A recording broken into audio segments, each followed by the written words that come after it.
Now, we're diving straight into our first topic and asking if Donald Trump is winning you over. Yesterday, he hosted peace talks in Washington with Volodymyr Zelenskyy and several other European allies. Nearly all parties hailed it as a very, very positive meeting.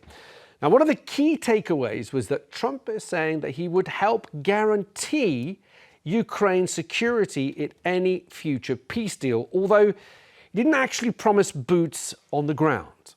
We're meeting with 7 great leaders of great countries also, and we'll be talking about that. They'll all be involved, but there'll be a lot of help. When it comes to security, there's going to be a lot of help. It's going to be good. They are first line of defense because they're there. They're Europe, but we're going to help them out also. We'll be involved. Now, he's also been arranging talks between Zelenskyy and Putin.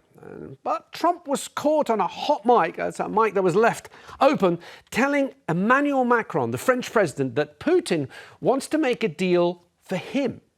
Okay. A little tan, you good? Huh? Great. Yeah, I think To set up a trilateral, you know. So we'll do that. And where do you want to I do? think he wants to make a deal. I think he wants to make a deal for me. You understand that? As crazy as it sounds. Here, sit down. Sit down, everybody. Okay. Now, you heard him say, I think he wants to make a deal for me, as crazy as it sounds. Now, there were no concrete commitments to come out of the talks. Trump dismissed the need for a ceasefire, despite European leaders insisting on one. And he also told Zelenskyy to give up hopes of regaining Crimea or joining NATO.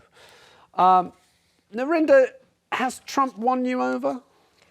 No, I think it was a disgrace what I saw yesterday. I think Trump is inadequate to be the president of the United States. He's a buffling, egotistical baboon. It's very transparent. He's got no idea. He lacks the depth. He lacks the knowledge. He lacks the intelligence to be dealing with a situation like this. And the fact that he's believing, murderous Putin, and thinking that he can trust him, and the European leaders all come over, and how Zelenskyy sat there listening to him and him showing him his, the MAGA, the hat shop that he was selling hats. The whole thing was ludicrous, and it was an absolute joke. This is people's lives at risk. Russian soldiers, Ukrainian soldiers. While that was going on, Putin was bombing Ukraine whilst that whole meeting was going on. And you trust them. I don't trust Trump. I think he's a comedian. I think he'd do great on a comedy show. But the leader of America, who's supposed to be the big bringing everyone together, I think it's a joke. I feel terrified at what could be happening in the future. And I can't see Ukraine coming to peace with this. There won't be peace for Ukraine. I can't see it. I don't see how he's going to be able to establish this. And this guarantee of security, how? How can you trust Putin? How can you trust Putin? He invaded a sovereign country and he's not sorry about it. I mean, it's important to say, Charlie, coming back on the guarantee, I want to talk about Trump in just a second, but 1994, the Budapest Agreement was for Ukraine to give up its nuclear arsenal with guarantees from the UK, the US and Russia at the time that their sovereignty would be protected. Now, Ukraine could be forgiven for saying, look, we've already signed one of these guarantees before, and that didn't do us any good. But let's go back to Donald Trump. Narinder's not convinced by him. Are you? Well, he is not operating in the normal political sphere you'd expect. He's not operating in the normal diplomatic sphere that you'd expect, for sure. But what he has done, rightly or wrongly, as he's been able to get President Putin over to America to have a conversation. He's got the Prime Minister of the United Kingdom, of the President of France, of the European Commission, of the European Union, and Zelenskyy and others to all go to America yesterday to sit down and try and thrash this out. So he is clearly significant, and people are looking to him to broker this deal because he is ultimately, as we always say at the end of the day, a businessman. Now, the deal may not be great. It might not be what anybody wants. And you're absolutely right about 1994, but it also goes back to 2014, when Russia annexed Crimea. The West, us as European nations, didn't stand up for ourselves. We didn't defend Ukraine when we should have done. And that is why everybody is now so kowtow America and Trump because they think he is the only one with the strength, But even Trump if it's bullying. But it's like you're saying that you can go and invade a sovereign country, take their land, and actually that's okay. It's like you're conceding. Hang on, you're conceding to a bully. Hang on one second. We don't know what the deal will be, but surely, Narinder, surely, even you have to give Trump a bit of credit for getting the ball rolling. Some people say doubt very much. I mean, during President Biden, none of these meetings happened, right? America was just simply sending arms and sending support to Ukraine, and the war was continuing. Let me finish. Now, had you had Kamala Harris as president, do you think she would have had all those European leaders coming to the White House? Would she have even taken a meeting with Putin? Well, OK, I can turn that around. Do you think Margaret Thatcher would ever negotiate with terrorists? Because at the moment, you're saying that Trump's done such a great job. He's literally negotiating. I'm not saying he's done a great job. What I'm saying is, well, isn't he great for bringing them? Process. The European leaders there looked like they were there to actually support Zelenskyy, because the last time Zelenskyy was in they treated him so abhorrently that the European leaders, you could see them sat there, one of them rolled her eyes. They had to to say thank you, Trump, thank you, Trump. It was actually quite sick. And actually, I don't think he's done a great job. He's conceding to Putin. He's going to give everything to him as silver platter. Let's have a look. We should say that the tone of yesterday's talks was much better this time, particularly when it came to that press conference when it was Volodymyr Zelenskyy on his own in the Oval Office. Let's remember what happened back in February. Why don't you wear a suit? Why don't you wear a suit? You're at the highest level in this country's office and you refuse to wear a suit. Just want to see if do you own a suit? I will wear a costume after this war will finish. So that's what happened in February. Let's have a look at what happened yesterday. You look fabulous in that suit. I said the same thing. Yeah, you look good. I said the same thing. Yeah, looks good on I you. said to one that attacked you last time. See, that was I remember that. Yeah, I apologize to you. You look wonderful. No, my first question for you, President Zelenskyy. In the same suit. You see, I changed, you are not. Pointing It's a out that clown the show. It's a same clown reporter who asked him that question was in the same suit. I mean, it is... look, Charlie, it is strange that part of the news coverage yesterday was, is Volodymyr Zelenskyy going to wear a suit or not? Whereas, we are talking about, I think, yesterday or the day before, a 1.5-year-old child was killed after missile struck housing area. But even so, at the end of yesterday, we don't really have that much concrete detail. There is talk of a trilateral meeting, so that's Putin, Trump and Zelenskyy, but there's no guarantee. We haven't heard whether the Kremlin is going to accept meeting Volodymyr Zelenskyy. So are we any further on?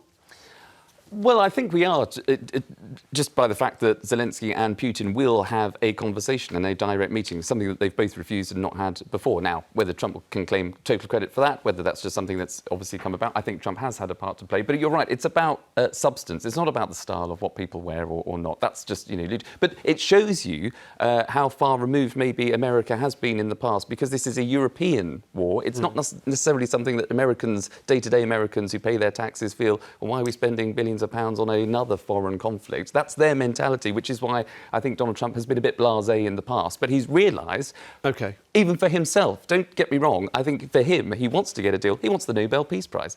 So, he wants to get a deal. He wants to bring this conflict to an end. If he's been able to bring people together, whether you like him or not, I think that's a good thing. And if Putin walks away from this deal, whatever the deal is, then I think it'll be Putin that obviously has been the aggressor, is still continue to be the aggressor, and will be the one where the rest of the world will look down upon. All right. Well, look, after the break, we want to hear from you. Is Trump winning out? We want your calls on whether Donald Trump is winning you over. 0207 862 2222 is the number that you need. Let's kick off with Richard, who's in Milton Keynes. Richard, welcome to the show. Are you convinced by Donald Trump? Well, I was convinced before, on his last presidency of America, he'd done a really good job. Thank you, Richard. And it's very, very clear that he's doing an even more sterling job now. Mm-hmm. And actually, he didn't win me over. I'm always been a fan of Donald, and I actually totally believe that we should swap Donald Trump for Keir Starmer, and then we would see in 24 hours all illegal immigration boats and everything else done. It's very clear to me that Donald Trump type Prime Minister would get rid of all of the trash from England's member of Parliament issues, you know. Okay, but let's keep it to Narinder's thrilled, by the way, by your. We could talk about this all day, Richard, but we're not talking about this. Hang on. Let's not talk about that, Richard. I just want to come back to the Ukraine specifically, the Ukrainian issue. I mean, so far. Credit to Donald Trump for getting the people that are involved around the table. He's met with Putin, he's met with Zelenskyy and the European leaders. We haven't actually, though, heard much detail. Does that worry you at all? For example, we don't know whether Ukraine is going to be asked to give up part of their land. How would you feel if Donald Trump says, well, look, hey, part of the deal is you're going to have to give up 20% of your land to an aggressor? And it looks like that's probably the only deal that's on the table. Will you still be convinced if that's the case? Well, a lot of what if-ery in that question you're asking me, isn't it? What if? I mean, I'm quite clear that we have to allow these people to have these conversations behind closed doors. Okay. Seal it with an old wax seal like you used to, and then go into the public domain with another press conference and actually say what they're going to do. And I think that's what you'll find Donald Trump is going to do. Sorry, Richard, do you trust Putin? So if he's given this land, he's, Ukraine aren't allowed to join NATO. How do you think that's okay, that they're not allowed to join NATO, if that's the deal? Listen, Narinder, I didn't ring up to talk about Putin. I rang up to talk about Donald Trump and stuff like that. So I'm not even. But it's about Putin. No. This is about Donald Trump and what he brings to the table. If you want to go on a rant about Putin, maybe wait until you can make a question about that, and then we can ring in and have a conversation. Well, I agree. I agree with you, Richard. I think there is something to be said about the old-fashioned way of making sure that you have those conversations behind closed doors, and then you can reveal to the public. And to be fair, even with the Donald Trump and Putin conversation, when Putin went to see Donald Trump, he didn't say very much during that press conference because I think there was clearly still some issues to be worked out. But all of them seem to have come together, instigated by Donald Trump. He's got them all together. And hopefully, there's a deal to be had to bring this war to an end. Richard, thank you for kicking us off. Let's speak to David, who's in Glamorgan. David, are you convinced, encouraged by Donald Trump? Certainly not. Why not? I trust neither Putin nor Trump. Trump is a businessman. Yeah. He's already done a deal with Zelenskyy to cover the cost of the military aid America is giving. He's made a profit on that, and he will make a profit on everything. Now, I think he will go. His main aim is to get himself the Nobel Peace Prize, and I think that he will appease Putin or come up with an appeasement deal, which will cost the Ukraine land, face, and leave them vulnerable to future attacks from Russia, because Putin is dedicated to reinstating the Soviet Union. Okay. So, no, I don't trust Donald Trump. Okay, David, let me ask you a question. You've made your feelings perfectly clear. If Donald Trump, through these meetings that he's having with Putin, with Zelenskyy, if they manage to get Putin, Zelenskyy and Donald Trump in one room, this so-called trilateral meeting, and if the fighting stops, if the killing stops, doesn't he deserve a Nobel Peace Prize? No, because it's an appeasement. But he stopped the fighting. He stopped the killing. Wow. Oh, it would have to be something that Ukraine agrees with. No one's talking about forcing Ukraine to do something. But if they agree to saying, look, Vladimir Putin can keep the Donbass region. We're not going to acknowledge it as part of Russia, but we're going to say that that is part of Soviet-occupied Ukraine. But the war finishes. Doesn't he deserve the Nobel Peace Prize? Well, it's not a permanent. With Putin, it will not be a permanent peace. Okay. He will come back again because he's dedicated to reinstating the Soviet Union. Okay, So, David, thank you. I have to leave it there only because there's so many people. I can't believe you said he deserves the Nobel Peace I'm Prize. asking the question. I can't, like, how and what? He's going to appease a bully and give him what he wants, and he deserves a prize for that. I'm asking the question whether or not he does. You seem to be upset at me. I can't believe it. This is my job. I ask questions. Nick is in Devon. Nick, welcome to the show. Are you convinced by Donald Trump? Do you think that he is capable of bringing an end to the war? Are you impressed by him? Well, I think, when you sit down with the devil to eat or to sup, then you need a very, very long spoon. And I would say to all the European leaders, including Starmer, watch it, because I think that, he is now very much, in the camp of the Russians and Putin, and I think that he's doing their bidding, quite frankly, and I don't think that he cares a jot about the Donbass and whether or not Ukraine have it or not. He's after doing a deal at any costs, and it could be at the cost of Europe. Remember, if that is the case, and actually we're talking about his so-called guarantees, I mean, are the guarantees going to include, British and European troops on the ground rather than the Americans? I suggest that it probably is, and I suggest that's where he's coming from. He's looking to spend as least amount of money on it as possible to appease the Russians and to get out of it and to do lots of deals with Putin, which I suspect they talked about and he's probably done already. So, no, I certainly do not praise the way Donald Trump is handling this at all. OK. Nick, thank you. Look, after the break, we're going to be taking more of your calls. Now, your calls on whether Donald Trump is winning you over. Want to hear from you. 0207 862 2222 is the number that you need. Let me just show you another interesting moment from yesterday. The thing with the Trump press conference is it's about one topic, but it veers into so many other different topics, from domestic issues to all sorts of things. But this is something rather interesting. This was Donald Trump joking about postponing a US election. So you say during the war you can't have elections. So let me just say 3.5 years from now.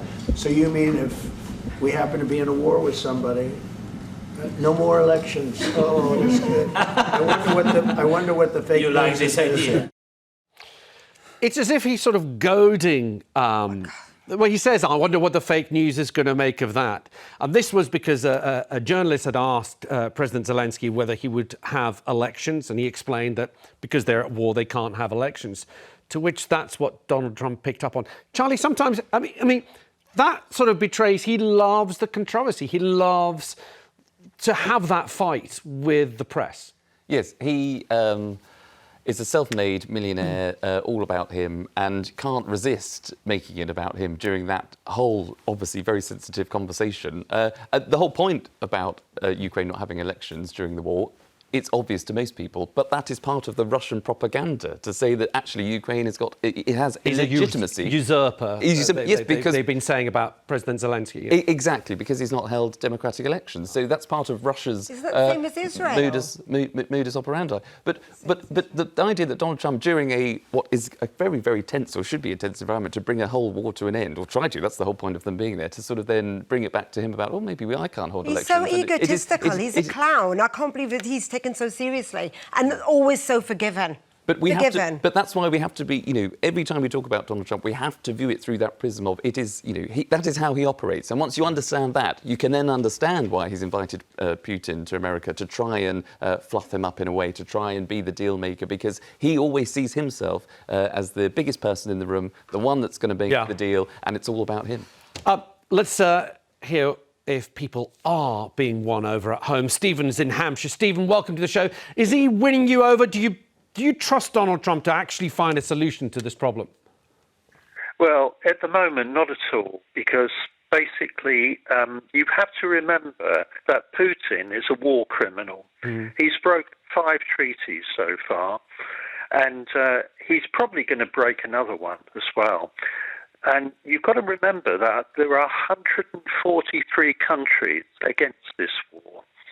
And when you look at Putin, you look at the body language, it was like Trump was treating him like an old friend. Mm-hmm. I just couldn't believe it. I was absolutely disgusted. Yeah. The lady on the show said it all. Narinder. Yeah, Narinder is her name. I was just helping you out there. Narinder. She said it all. I couldn't have put it better myself. Stephen, let me play devil's advocate. For 3.5 years, this war has been costing lives on a daily basis. Incredible loss of life, roughly estimated about 100,000 in Ukraine, tenfold estimations on the Russian side. And all we've been able to do is put sanctions that don't seem to be working, send more money to Ukraine, more and more soldiers going to their deaths. Without any movement until now, until Donald Trump sat down with both Presidents Putin and President Zelensky. I take on board everything you've said about Vladimir Putin, how he breaks any sorts of agreements. But aren't we making some sort of progress? And isn't that because of the way Donald Trump operates? Unconventional as though it is having some sort of effect.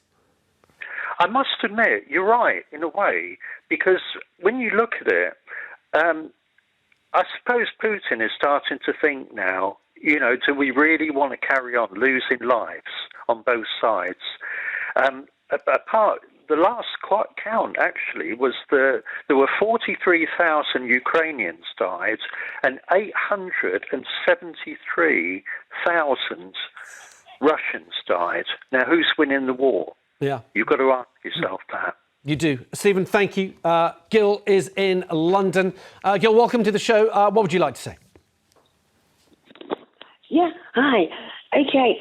Yeah, of course, when it was Biden and Boris as a Tory, he managed to, tore down any chances of any peace talks. Yeah. And Trump has had to, from scratch, begin building that back up and has actually built that up where everyone and Putin is prepared to sit round the table and go for peace talks. Also, they had broke promises to Putin as well, because when they got their independence or whatever it was, they said that they'd never join NATO, nor would they apply to be European members, which they were going for that. So that stirred up Putin, because they went back on that pledge. But they didn't join NATO, Jill. No, they didn't, but they was going that direction. Well, I suppose that's what Putin felt. Right.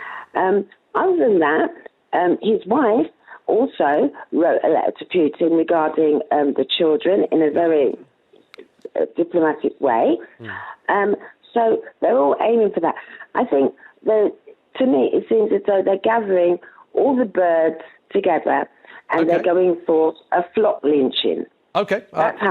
Getting all their ducks in a row to get some sort of result. Jill, thank you so much. Angela's in Cardiff. Angela, welcome to the show. Are you convinced by Donald Trump? No, I'm not, and I never will be. Your first caller, who talked about swapping Starmer for Trump, just horrified me. The idea of having a convicted felon, a liar, and in my view, committed treason when he sided with Putin in front of the world's press against his own security services. To me, that's treason. So if somebody wants to bring him here as our Prime Minister, that would be horrendous. And I just can't even begin to imagine. But if Putin had any thought of stopping this, why did he step up the bombings last night when people were meeting? Yeah, no, look, President Zelensky has been clear in a press conference he gave before going to Washington that he doesn't think that Putin wants to stop the war. But I ask you the question, how do we come to the solution? Because Russia has two things. They have nuclear weapons, And they seem to have an unlimited supply of young men who they can enlist and throw into this war. And that's something that Russia has had traditionally. You know, we look at the Second World War, they lost so many troops. Russia has always had this ability to just throw human lives at a problem until it is solved. So, if they have nuclear weapons and what seems as an unlimited amount of lives to throw into this war, Angela, how do you bring it to an end? Because you can't use force because of the nuclear weapons. So at some point, you're going to have to sit down with Putin and find a solution. Isn't that right? Yes, but I think there will come a point when the Russian people will take it into their own hands, because there's a limit to the number of people that they can send there. That's the first thing. Increasing sanctions, I think, as well. But I don't think Putin has got any intention of bringing this to an end using the getting together around a table. OK. No, Angela, I don't really. Angela, I have to bring it to an end only because we've run out of time. But thank you so much. Thank you all for your calls on this. Really brilliant commentary from all of you. Lovely to speak to you. Later, we're going to be asking if James Bond should be played by a woman. But what about someone like Emily Blunt, for example? That's Narinder's pick. And after the break, we're also going to be discussing this. Do we need to cap the number of visitors at Britain's beauty